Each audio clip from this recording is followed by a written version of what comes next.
Good afternoon, everyone. On this first alert weather day, one of 3 in a row. How about that? Yeah, it is already feeling oppressive outside, and it's only going to feel a little bit hotter as we progress through the next few hours. So highs in the 90s, it's humid, and it creates that feel that makes it very challenging to cool off when it feels like it's 100 degrees outside for several hours. So certainly we want you to take those heat-related precautions.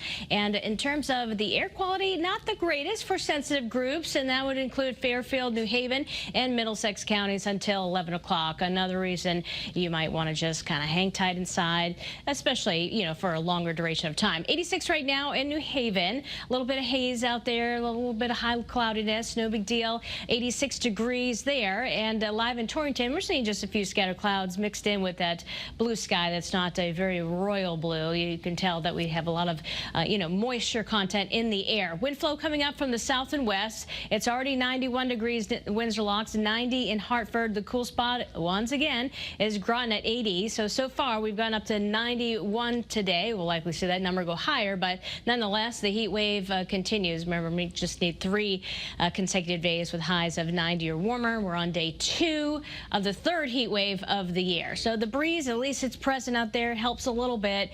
5 to 15 miles per hour with some gusts in that 20 to 25 mile per hour range. Heat advisory in effect through Wednesday evening, the exception down towards the coastline of New London County. So again, across the heat advisory area, you want to limit your time outside. That heat index, how it's going to feel, could get up to 103 degrees at times. So it feels very hot Hartford up through Windsor Locks, not bad Groton, but many of us feeling already in the 90s when stepping outside. And then that feel will get even worse through this afternoon. If we get a thunderstorm, though, to pop up, this is what it would do. The temperature, the feel would drop down to the 80s. And so, yeah, there is potential for localized relief. And I want everyone to get excited for this, potential drop in temperature today because it's going to be isolated in nature. And then down towards the shoreline, it's going to be feeling hot, but not as excessive as it will inland. Right now, we're not seeing any shower thunderstorm development. There's a few patchy clouds going by. Let's show you how First Alert Futurecast plays out today. And you notice these big storms developing, so they're going to be random in nature, but there's a slight indication, a slightly higher chance, especially across northern Connecticut, but even anywhere a storm could pop up and quickly turn strong or severe. But these ones we'd have to watch if this ends up panning out.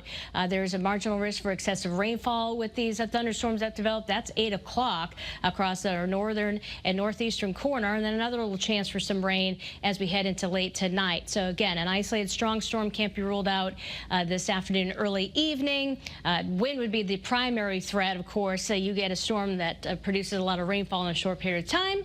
Excessive rainfall is also a concern. Thunder roars, you know the drill, you go indoors. So 3 days in a row of this, and then here comes a cold front, and it's going to provide some much needed relief and long-lasting relief with normal temperatures for a change, with highs in the 80s progressing through the weekend, lows in the 60s and 50s towards the end of the week and the weekend too. So we finally get a break after those morning showers exit on Thursday, and yeah, toasty along the shoreline as well until we all get to Thursday. That's your First Alert forecast.